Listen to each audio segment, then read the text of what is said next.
এই জমিনের মধ্যে যা কিছু আমি আল্লাহ সৃষ্টি করেছি সব কিছু আমি মানুষের জন্য সৃষ্টি করেছি। পড়েন সুবহানাল্লাহ।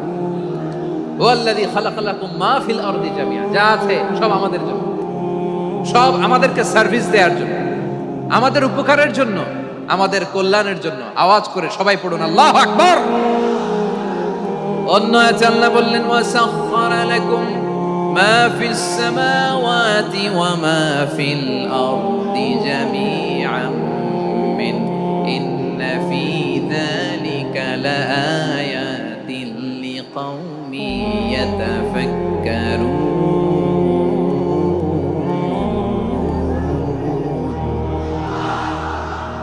প্রথমে আয়াতে আল্লাহ বললেন জমিনে যা আছে সব তোমাদের কল্যাণে আমি সৃষ্টি করলাম। এরপরে আল্লাহ বললেন আকাশেও যা আছে সব তোমাদের জন্য সৃষ্টি করলাম, তোমাদের অনুগত বানিয়ে দিলাম। পড়েন সুবহানাল্লাহ।